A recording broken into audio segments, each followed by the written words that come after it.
Cool. All right. Wait, thanks for everybody for joining. As I was just telling Sarah, I was a last minute speaker. Pat Riley is the founder of the Global Accelerator Network, and he was going to speak to something different, but we've also been writing a white paper on the state of the accelerator. Basically, we're about 15 years into this business model for building startups, and we wanted to look at the dividends and certainly also the arguments for and against whether we should be building these things, et cetera. And so this is just a preview of an upcoming white paper and what's sitting in that will be out in September. Thanks for having me. Just a quick background on myself. Again, my name is Eric Matthews. I'm the founder of StartCo, which is a venture development organization based in Memphis. Basically, in 2006, I quit my job to start building our early stage tech ecosystem and built one of the first 100 accelerators to operate in the world, and started building the angel networks and the angel funds, and started really moving things forward in our community. And as a result of that, got involved with the Global Accelerator Network, of which we are members there. And I sit on the board of the Global Accelerator Network, hence the connection to this particular talk. And for purposes of today, I am representing the Global Accelerator Network, though you're welcome to reach out to me on LinkedIn, et cetera, and ask more about what we're doing in Memphis on this talk as well. So if you're not familiar with GAN, it is a global community of leaders who are creating and innovating with startups. And as you'll see, it's a broad organization. It originally started as the Global Accelerator Network, but has now added studios and things along those lines. And our mission is to create the opportunities for startups to access the financial and real human capital that they need to create powerful, impactful businesses in their communities. For us at the Global Accelerator Network and our member institutions, it's really about empowering the people that are in our individual communities to enable them to build exactly where they're at. And they should have access to the resources, et cetera, the knowledge, everything that's possible there. And as you'll see in this presentation in the white paper, it's working out pretty well. And there's a lot of optimism to be had for the accelerator model, especially for enabling people to build where they're at. And the reason why we're doing all this, of course, which comes as no surprise to this audience, our entrepreneurs are the job creators, they're the value creators, they're the wealth creators. And if we want to create the jobs of tomorrow in our community, we need them to build in our communities.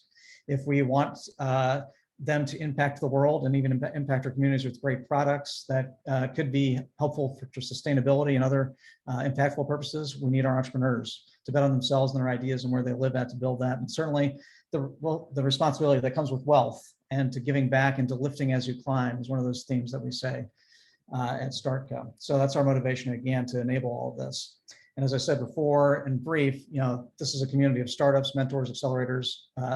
Hubs is a new arena, those that are focusing on space and technical assistance and not necessarily acceleration and studio work. Certainly the studios, we have an investor network and corporate partners that are involved. And so why the white paper? Looking out on our membership community, we have accelerators. This is just the accelerator side of things, representing 40 countries, 6 continents, 140 locations. There's about 120 total programs that are members, and they've served 16,000 startups and raised $3.9 billion. But we wanted to really take stock of the accelerator model as it stands today, and even maybe address some of the detractors that are out there that may be against the model, but also bolster those that are around the world that think that maybe this is the model for them. And so the white paper addresses some of the corporate perspective, some of the community and civic perspective, et cetera. So one of the most important things to define in our view is what is an accelerator. And so I think most of us would all agree what an accelerator is, but just make sure that we're all at the same kind of vocabulary about how we're defining it and how we're looking at it with regard to this work and this examination of the model. It is a short-term system of 3 to 6 months. You work with a small batch of people. You generally co-locate, though now we see a lot of virtualization, certainly in the pandemic. It is mentorship driven and high intensity. There is, an investment that's tangible there. There's competitive selection process, and it's generally early stage, right? It's not this later stage thing, cherry picking the people that have already don't need acceleration. This is a real support to those that are unsure if they should be entrepreneurs and unsure if they have good ideas. So the question is, right out of the gate is, if this we're examining this model, how many of them are there? I started our program in 2011, so one of the first 100 in the world. In 2012 and 2013, TechCrunch said there was only 170 of them, and most of them would actually be gone pretty soon.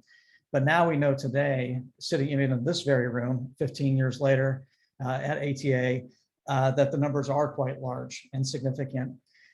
So some people reporting upwards of over 10,000, some at 7,000, in the most recent Forbes article on this front.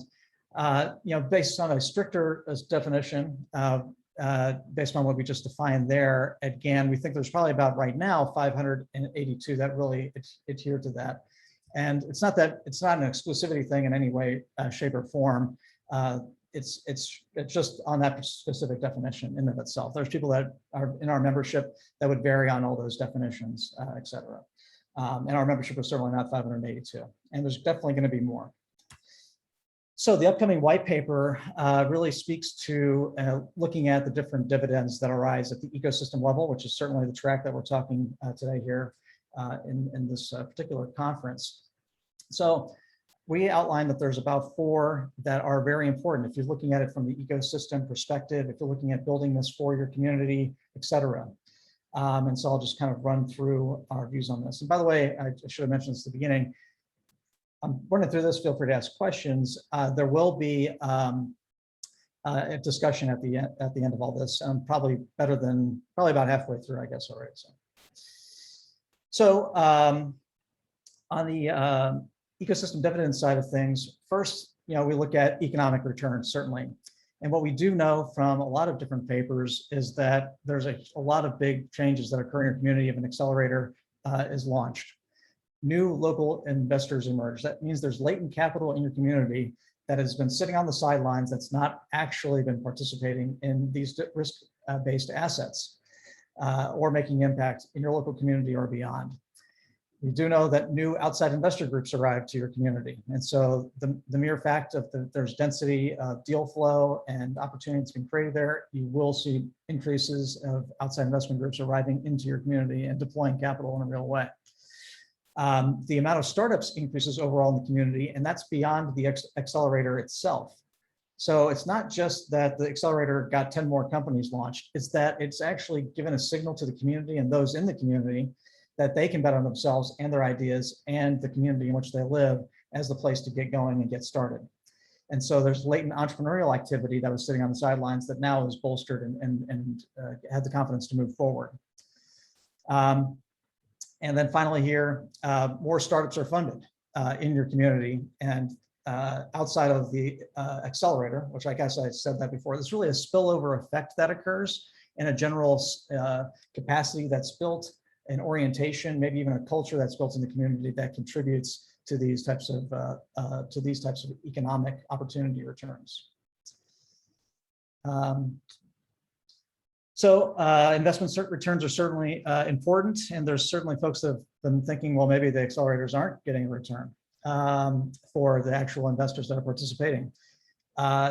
Here's 3 studies. In fact, one that I just found as a result of this conference on Monday. I didn't know about the Global Accelerator Learning Initiative, but thanks to this conference, I learned about it. They said that investment outcomes do improve for those that participate in accelerators, and it lasts beyond just the initial year of performance. It goes well beyond that. A study of the Global Accelerator Network membership, our accelerators found that the return profile is about the same as what angels get, which kind of makes sense given the return, the stage of investment that we're actually operating in with these types of accelerators. But the Brookings Institution dove deeper in a summary paper on this, which said that, hey, the accelerators, startups and accelerators reach milestones faster than their peers. They get customer traction faster, receive funding in the future, get to exits faster, and also enable failure faster, which is a net benefit, as I'll describe in our final dividend here. It is a net benefit to get to failure faster with your the batch that's in there, because it frees up the talent and the time and the energy of those parties. The next ecosystem return is the innovation return. Many of us have universities that are conducting research. The intellectual property that's being built there should be applied and utilized for the benefit of humanity. Accelerators can create that pathway in that particular community for that. Corporations are increasingly in need of innovative strategies, business models, et cetera, and need a cheap way to experiment. And so whether they're partnering with accelerator operations or building their own, this is a benefit overall to your community for sure. And then certainly if you're a civic or community leader, increasing local innovation capacity is again a net benefit. This is maybe looking at it more from a talent perspective and a training perspective, but certainly a nice dividend for your community. Which brings us to our final point that's highlighted in this paper, is the downstream returns that may be non-obvious now looking at it 15 years later. So in Memphis, we've materially invested in over 300 companies now, not all of which certainly are successful. But forced exit, as in being, failing your business, has produced such a cadre of talent, of innovation talent for the Memphis community. And this is a case study in the white paper. These founders went on to build the new code school, which is very successful now. They went on to build the K through 12 coding programs and teacher training programs. They built other startups that have been successful. They become the innovation managers at corporations, our Fortune 500 and Fortune 1000 companies. There's 2 new university entrepreneurship centers that have been built by former founders. This matriculation of talent into our social impact, civic sectors, corporate sectors, et cetera, is a huge dividend. In fact, in Memphis, as it says up here at the top here, 1,000 raw ideas and raw talent gets to about 20 seed or seed stage funded deals. This is a finding we found in Memphis and in Cleveland. It's a 98% failure rate from I'm not sure, and I'm not sure if I should quit my job or anything along those lines, to getting to, hey, I got $1 million in the bank. So what the 98% that fail is our real investment, a real material investment in the community that you're building in.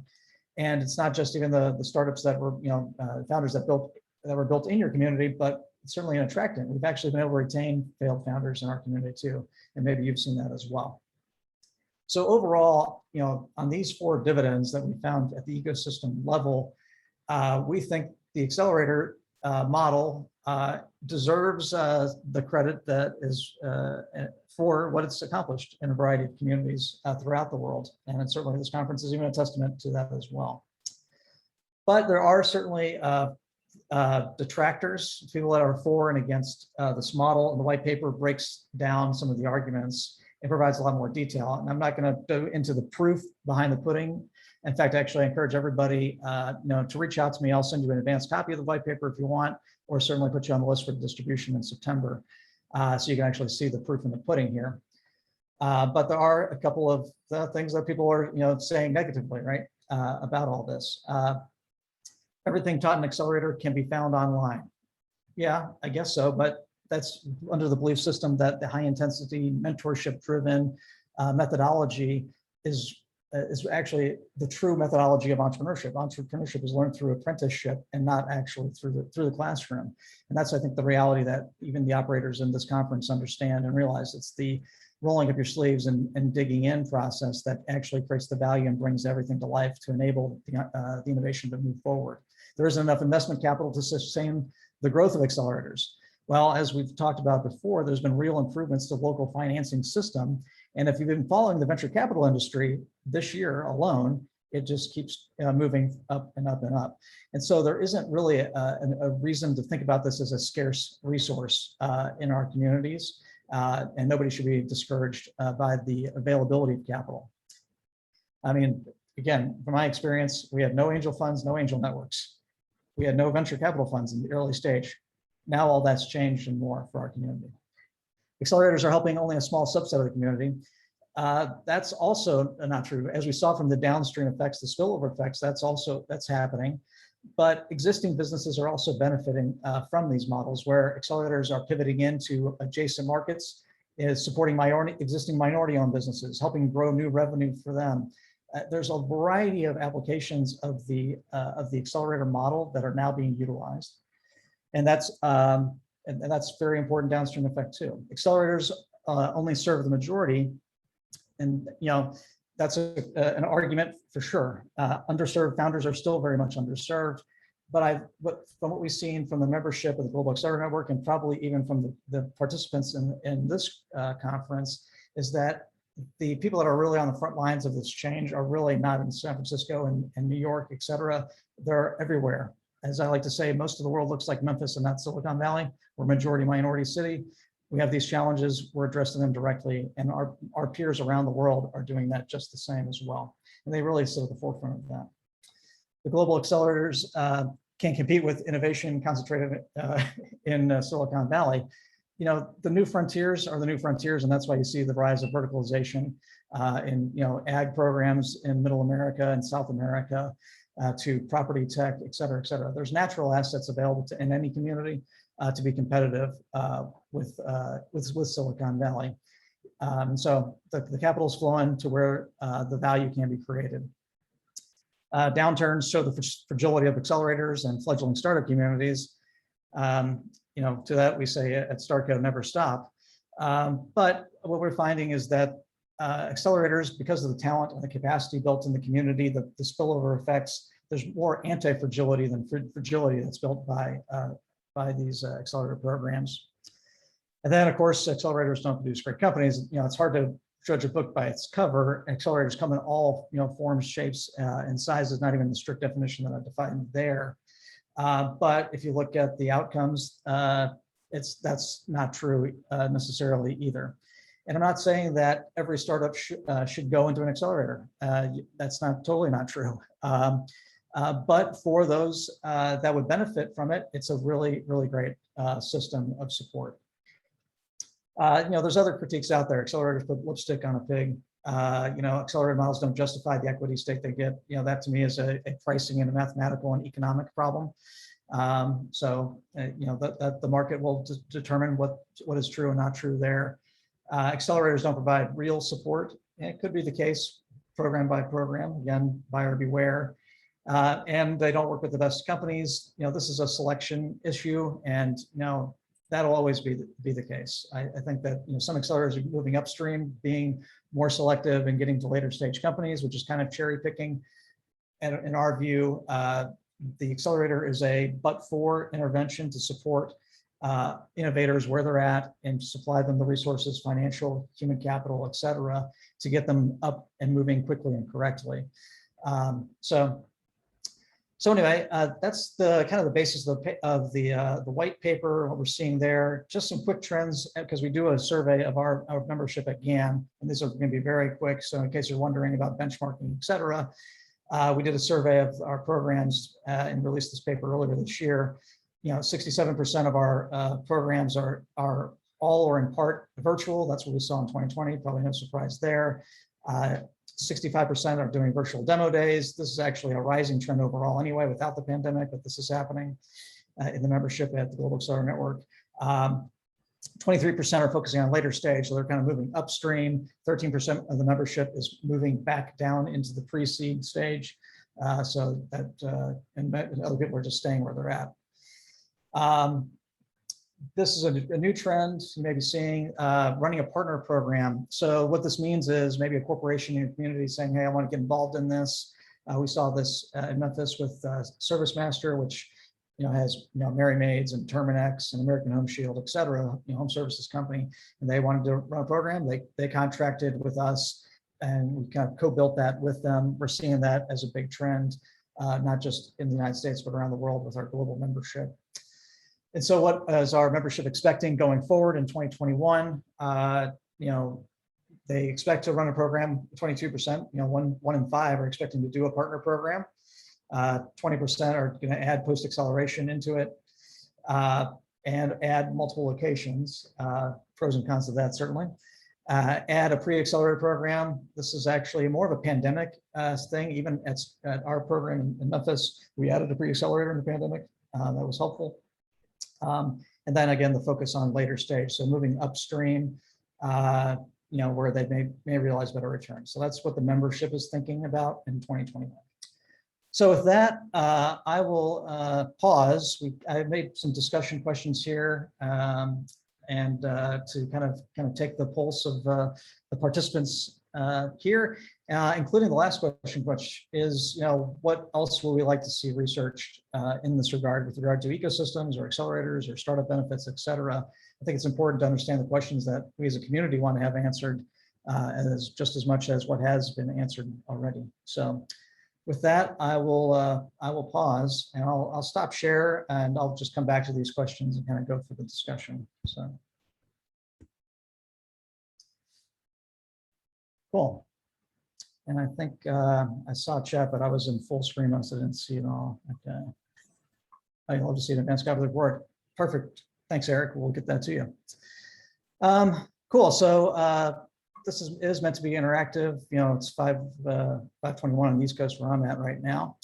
But I'm just interested in what are folks finding in your ecosystem? What are some of the benefits, maybe the non-obvious benefits that you're finding from operating an accelerator? Actually, maybe I should step back. Maybe I should ask if there's any questions. I'm probably getting ahead of myself. Yep, Jen, gotcha. Send you a report. Ian, you were very vocal in one of the sessions I was in. Yeah, so I'm going to I talk a lot. So if anyone else has a question, I'm going to wait 3 seconds and see if anyone else wants to pop in, and then I'll start with my questions. Sure, yeah, sure. Eric, I just wanted to comment really quickly. You mentioned pre-accelerator and post-accelerator. Mm-hmm. Do you maybe just expand on that for people who might not know what that terminology refers to? Yeah, sure, absolutely. So the pre-accelerator program is really kind of an on-ramp system to get people introduced to the accelerator, concept, kind of understand if this is the right way for them to roll, if this is the right system for you. It's a real preview, and all of them are free, and for no charge equity. It's really an on-ramp and a deal flow mechanism for existing accelerators, and they're often run virtually and nationwide or globally, depending on the scope of the program. And so, yeah, it's a very powerful system to kind of even vet out. It's a pre-selection kind of thing for the program. On the post-acceleration side, this is even more new than we thought, but something we've done for about 5 years now, maybe more. It's really the swinging through the ball. And so you get into a program, you do 3 months, it's 100 days or so like that, and then at the end you kind of have a graduation, demo day, whatever it is, and you kind of say, all right, well, good luck to you. And the startups are on their own. And that actually produces worse outcomes, we found in Memphis. And then we wanted to make sure that we enable people to swing through the ball and support them post-program to make sure they raise the money, et cetera. We have a portfolio management system in place, et cetera. We really view it as a lifetime relationship for the lifetime of the startups, as well as with the founders too, in the event of success and failure. But it turns out our peers are also been investigating and building these types of things as well in the membership too. So it's really, if there's a formal support system or a ad hoc or whatever it is, there is a big push right now to make sure you can optimize your outcomes for the startups by providing them post-programmatic support.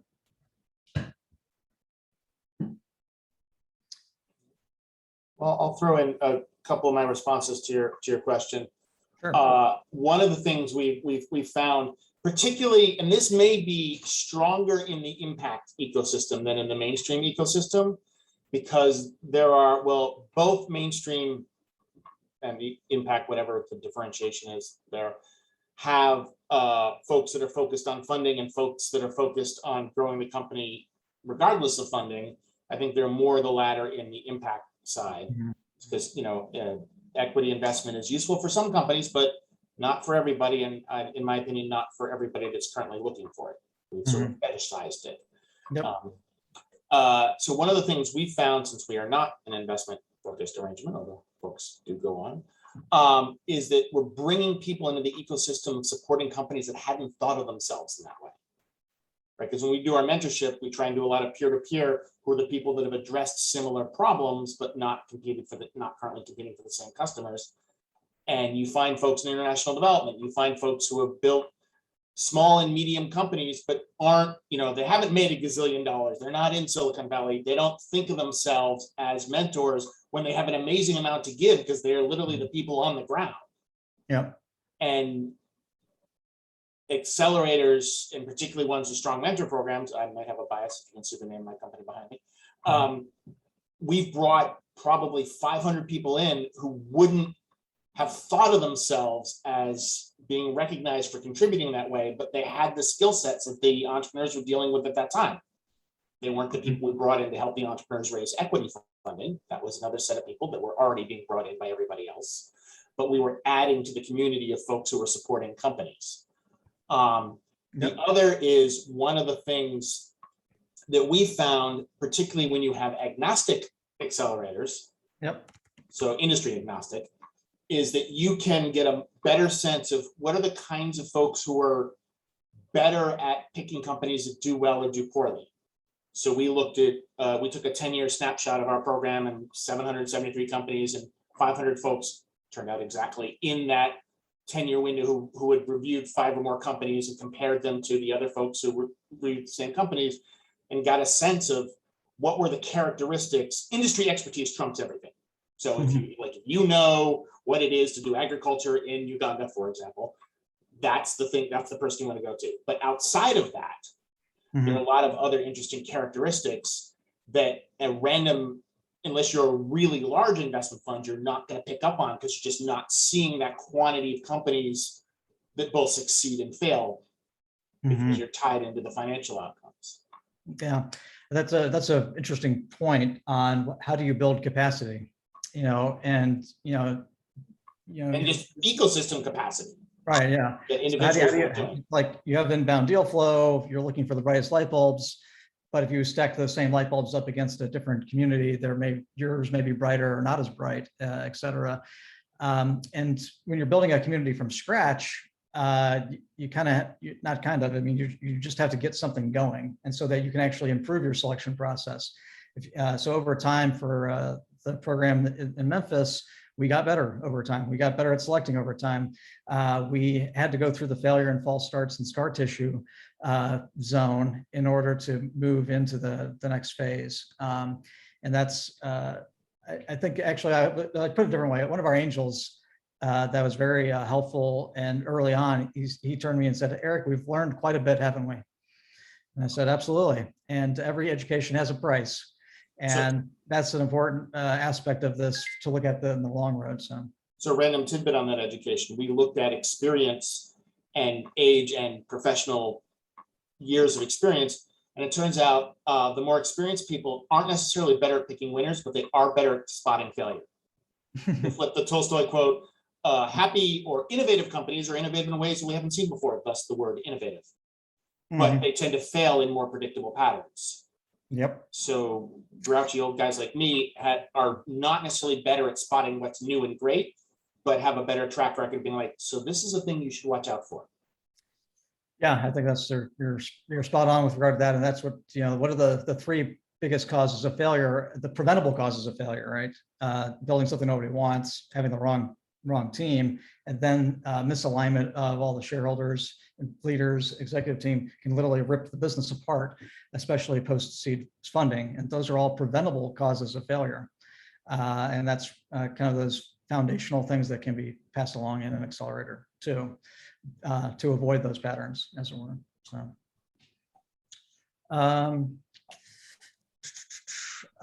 So what else are people finding in their communities out there? Ian contributed. I don't know how interactive people are feeling. I know we have a lot of experience on this call as well. So I'm fine picking on people too, who I know have experience in this area. I guess, is and actually it's a good question for you, Sarah, maybe for me is, on the group that you've assembled here, not just here, but more broadly in the conference and the association, how many are building accelerators from scratch, or are they, and how many are already operating ones, and maybe at the earliest stages and the late stage, what's the maturation level of the community that you've gathered? That's a great question, Eric, and it's something that we need to probably get more data on. I would say just based off of the people I've seen actively attending the conference, it's mostly, it's a mix, right? So our community is called Accelerating the Accelerators, but it's actually a community for all different types of entrepreneur support organizations. So, but of the accelerator incubators, I believe most of them are pretty well established and have pretty good experience under their belts already.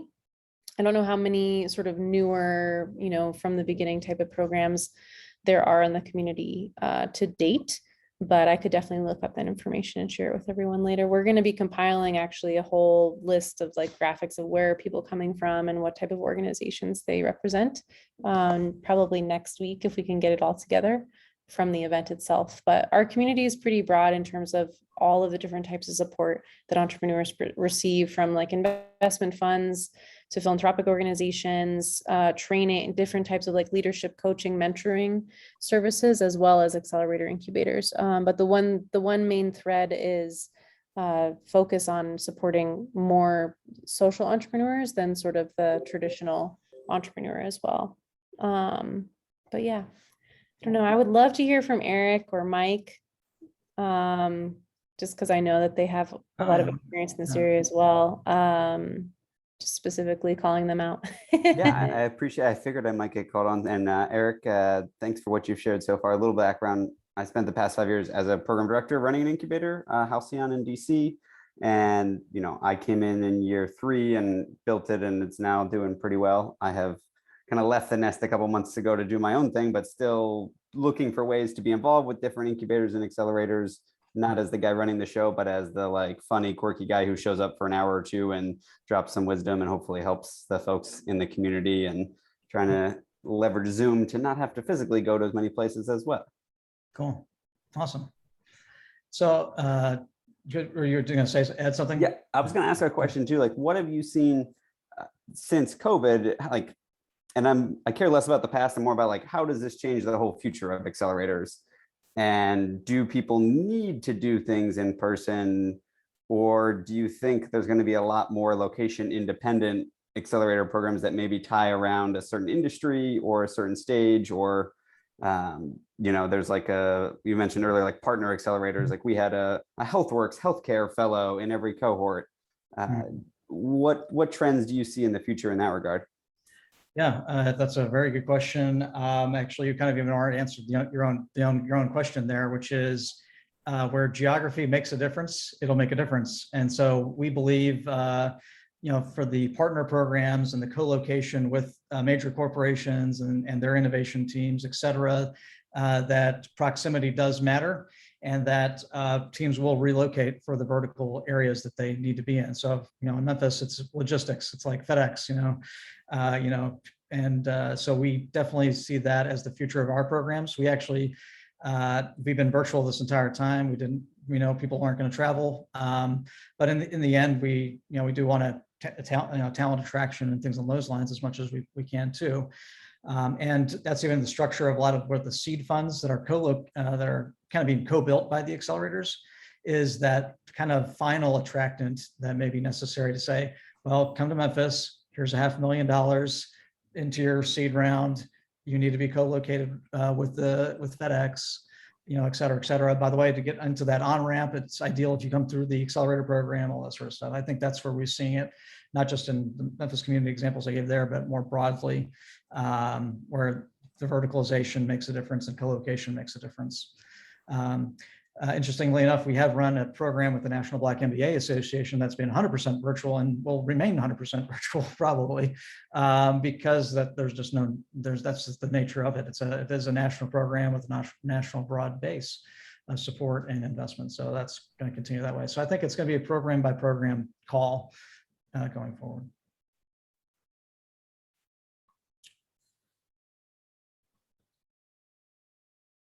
Well, seeing how much around accelerators run by or with the federal government. Yes, actually, AFWorks, certainly is the great example of that. But there's been RFPs now from the other branches, and there was one even last year on this front. So that was going to be operated up in upstate New York and things like that. So I foresee, even with the innovation agendas that are out there, et cetera, that we're definitely going to see a lot more of the federal government putting programs in place to advance innovation and commercialization interests, for sure. The federal government, like all corporations, it needs innovation, and this is the cheapest way to do it. And a lot of respects with regard to, if we hang out $100,000, $100,000 investments, who applies? And then it's like, all right, well, now we have a deal flow and we have a mechanism for filtering and selection, et cetera. That is cheaper than hiring a team to sit in a lab by themselves and work on one specific problem. And so I think that's why the partner programs will continue to be a big deal. One of our programs in Venice, Italy, H-Farm, is huge on this with European companies, especially in fashion tech and things along those lines, with Milan and things like that. And also, actually, this is a warning for accelerator operators. We're also seeing the big consulting firms entering into our territory. So they're going to the major corporations and they're saying, oh, we can help run your accelerator programs. And then they're borrowing our titles like managing directors and program managers and putting them on their business cards.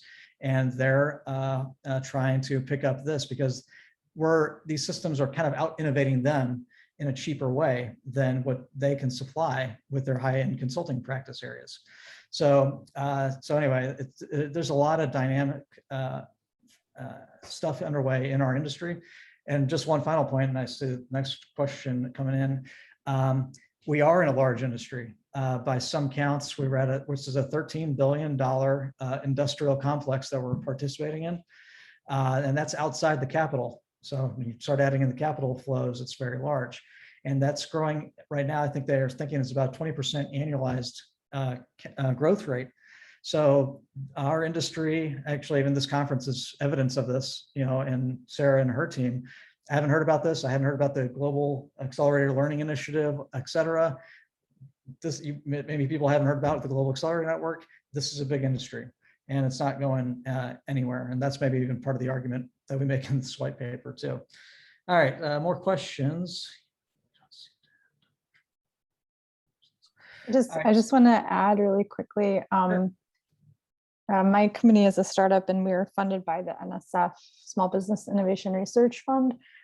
And as part of their program, we got put through a type of accelerator that was kind of administered by an external company. But it's been really interesting to see the talks this week, because I think what you guys are doing is probably a lot more sophisticated than the things that we had access to. And I was a little bit kind of surprised to think they didn't really point us in this direction. Like, they were really helpful in so many ways, and they were really, like, that program was really useful, and we learned a ton, and the boot camps were great, and the resources that they were using were really leading industry people, but they didn't, like, it didn't really come up. They didn't encourage us, like, you have this grant, you have supplemental funding options and matching investment options, like, here's a list of really great accelerators that would really benefit from this and you would really benefit from. So yeah, it's just kind of a data point to agree with you. Like, this seems like there's an opportunity there. Yeah, we found that as a membership organization, that the catharsis and the sharing of information in our industry globally has been very helpful, even understanding the trends and the opportunities and plugging in investors and things like that. Our association even has its own venture fund that'll invest across the world, and that should be increasing too. So I just, even this, conferences like this are so important for what we're doing. You're not alone, and there's tons to learn and tons to share, and everybody's at a different point and stage, and there's no need for judgments or comparisons, because every community is different and the challenges we face are different too. So I just say admire everybody that's enabling people to build where they build, and that's really what this is all about. If there's a, thanks, Sarah.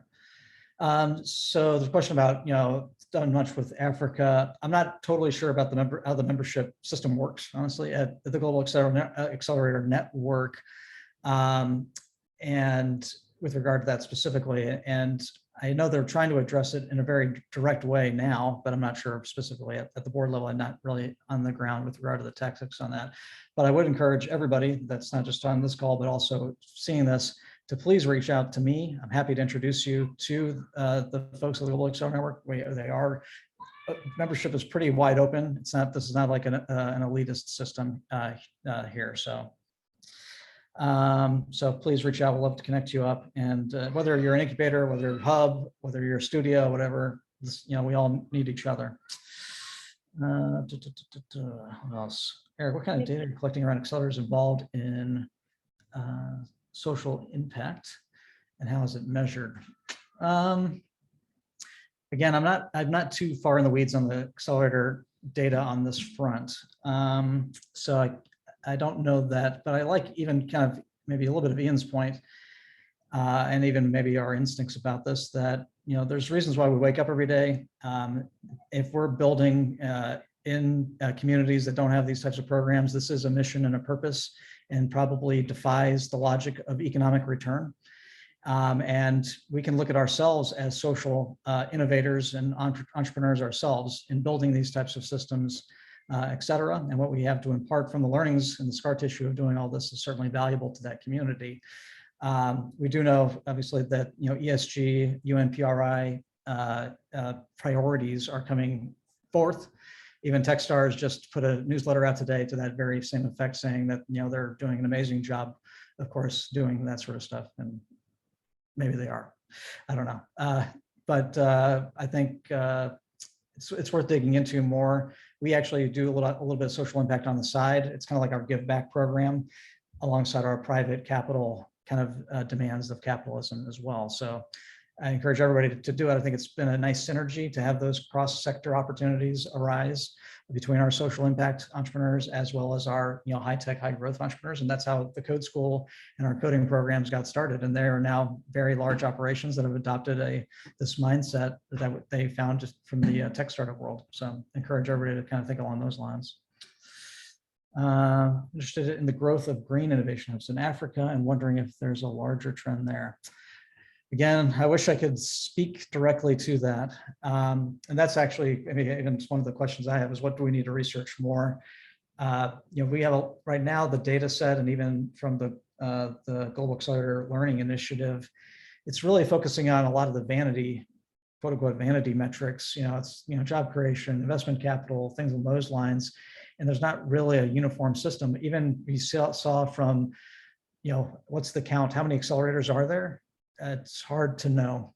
And even though we see the variety of that in our membership from university programs, et cetera, it's just, and everybody's at a different point in stage. It's really hard to grapple with the scale and scope of our industry at this particular point in time. And I foresee that, we're 15 years in to this. We're going to be doing this for quite a bit, I'm sure. So I think we'll get more and more down those roads, and there'll be more and more informed information and data. I mean, even the Global Accelerator Learning Initiative is proof of that with the Aspen Institute, et cetera. So the answer is we don't know, and we will know, hopefully sooner rather than later.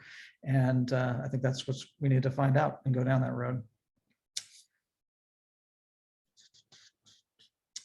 Yeah, and Sarah, I think I addressed the thing about Africa and GAN, et cetera. I don't really have a honest data-driven response to the GAN's role in Africa. We do have a great program called Flat 6 Labs. That's in MENA area. That's one of the case studies in the white paper, actually. They're a multi-location program.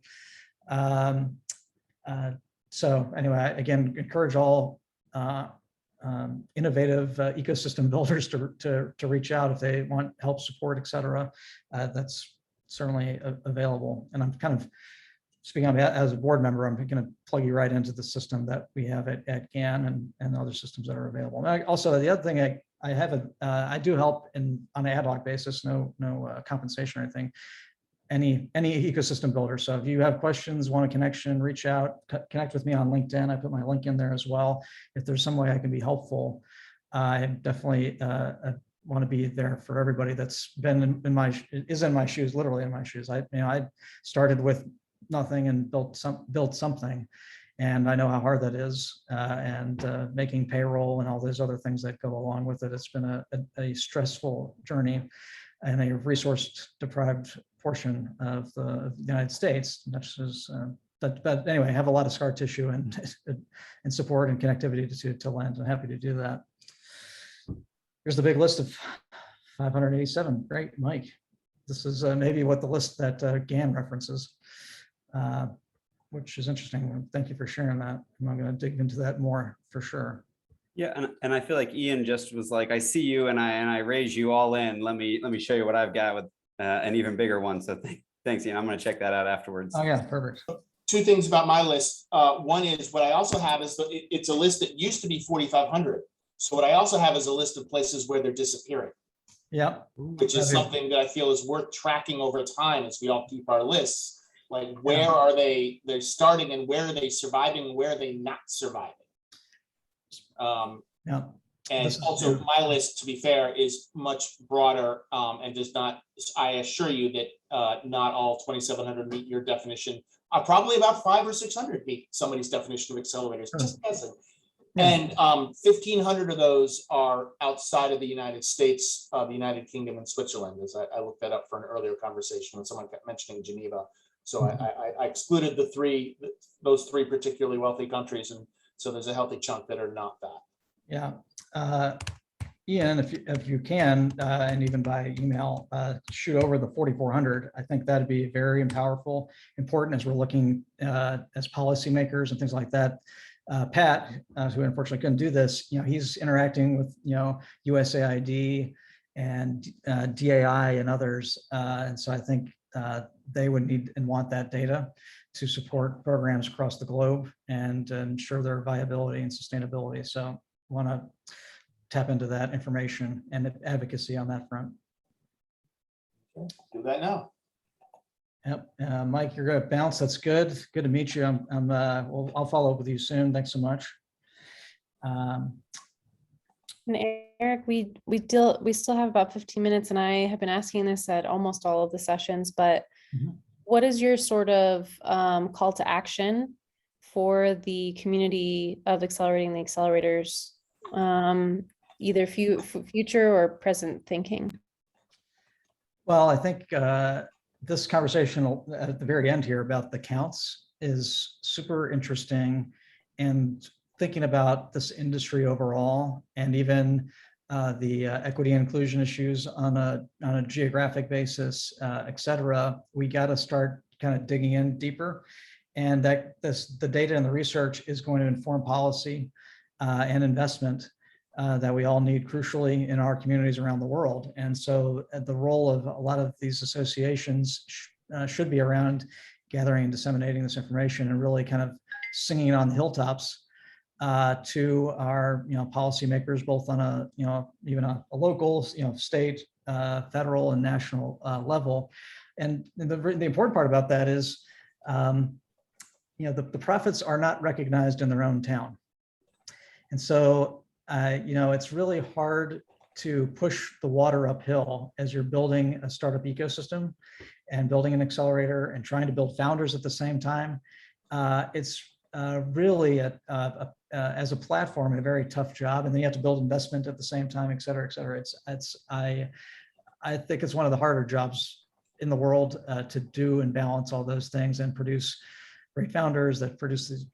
It's a really crazy business, but one I love for sure. But I think that's what I would call on, not just ATA, but also I call on actually GAN all the time, and others, that we got to just document this out. We got to find and identify the problems, and we got to fill the gaps and enable people to build where they build. And that's not just the startups; it's really us on the front lines of all this, giving us the tools and the resources to do that as well. So that's one area for sure, and probably the most important. Thanks, Eric. That's great. So I'm glad that finding the new research topics that we need to be investigating. Let's start getting more information out there. So. Got about 10 minutes. I mean, I don't know how all the sessions have been going. We don't have to certainly go the whole time. But if there's any other questions or comments or thoughts, feedback as well. Eric, if you have anything specific, just because since I live in, what we call sort of the developing Mhm. part of the world, or I call it recovering part of the world, based on all the resource extraction, et cetera. But here in Latin America, what do you see, if anything, or trends, or even just your personal opinion in terms of the future of acceleration in emerging economies specifically? Especially, taking into consideration COVID and all of the things that has made us, evolve and develop in different ways. But specifically for those accelerator programs, I'm assuming too, Ian, your data will probably show a lot of accelerator programs that don't make it are in these areas because we just don't have as much access to funding and support beyond like government, international development types of funding. Or what sort of partnerships have you seen emerging, et cetera? Yeah, you can chime in, but I'll just briefly say that I'm finding that programs in developing countries partnering with US programs and ecosystems has been valuable. UTEC out of Peru is a great example of this, where they actually have an investment forum that they run in Chicago now pre-pandemic, but they've built bridges into that. Even our program in Memphis, we make the annual pilgrimage to San Francisco to build our social capital and connectivity to capital resources there. And it's something that you kind of do on a risk basis, but we've found the dividends and the returns on it to be powerful. Dollar for dollar return easily justified there. Our University of Memphis Entrepreneurship Center, they're partnering with Eastern European sister universities on soft landing programs. So I think it is about connectivity, and it's all rolling up our sleeves and doing it together that really makes the difference. And so that's one thought there on that. So one related thought on the geographical distribution, and this comes to some extent out of the work I did for conveners on the Frontier Incubators project, is that in almost all countries, with the exception of the US, India and Pakistan, and a handful of other places, almost all of the entrepreneurial ecosystem is concentrated in one or maybe two cities. Mm-hmm. I mean, there's maybe a dozen, because once I realized this was the case for Oceania and East and South Asia for the Frontier project, I looked at it for the rest of the world. Mm-hmm. And like you pick a city, and like, Nairobi for Kenya, Vietnam has two, because it has two sort of capital cities, north and south, right? And there's within the countries where where I'm really impressed is when folks are spreading out. So if you're going to go into Nigeria, there's places you can talk to in Lagos. And there are probably places outside of Lagos, but if you're coming in from outside, of the country, you go to this one place, that's your landing. And I want to get people to like, what else? Because if we go to the places where everybody already is, particularly as investors, both from the impact and the financial point, we're missing things. Mm-hmm. Right? Because from the impact point, we're not going to the place where we can have the most marginal positive value. And from the financial things, if we show up and there's already 12, what's the old quote? If your shoe shine boy tells you what stock to buy, you may have missed something, right? Like, there's an advantage the advantage to being in San Francisco is you don't have to get on an airplane. They come to you. The disadvantage to being in San Francisco is they've got 12 other options for investors, right? And from an impact point of view, same thing. Let's find where we're adding the most value. And in almost every country in the world that has an ecosystem, it's heavily concentrated, at least at the beginning. Folks who had the old colonial state system from the Brits tend to have it spread out through the universities, which is why India and Pakistan are, at least why I've been told, that's why they're that way. And also they're certainly in Pakistan and in a bunch of South Asian places that's heavily university based. But that's a piece, like look beyond the one big city where you drop in. Right? Like you go into Nicaragua, you can find stuff in Managua, sort of, right? But like, if you look outside of that, you got to look hard. You can tell me what it is for what, because it's not always the capital city. It's where it's either the Singapore money if you're in Asia, or it's the US money if you're on this side of the world, or it's the Swiss or British money. You know, it's not all US money, but a healthy chunk of the money that's going in here is probably coming from 10 or 15 countries, like a really healthy chunk. Yep. And what can we do to not make that so much of the issue? I think, yeah, you're right on with that. And that's probably going to be our final point with just the diffusion of this system and our capacity as innovative ecosystem builders. That diffusion will support innovation everywhere. If there's something like, I guess, 4,600 cities in the world that have over 1 million people or something like that. I think I ran the math on this, and I could imagine pretty soon that every one of them should have an accelerator operating to enable people to build where they build. But you're right, the concentration is always kind of originated there. And if you look at kind of the follow of the United States market, the diffusion of the capacity of ecosystem building is now spread out, and we should see that happening in other countries. And as Sarah and I put in there, Capria.vc is a great training program for emerging managers, helps them build funds for emerging markets, developing world. So I recommend checking them out as well, as Sarah provided the endorsement. Well, back to back meetings. Maybe we have 3 minutes to actually take a pause for some water and move into the next session. Thanks so much, Eric. We really appreciate your time, and thank you everyone for joining this session, and hope to see you on the next set of sessions that we have here. Take care, everyone. Thanks. Bye.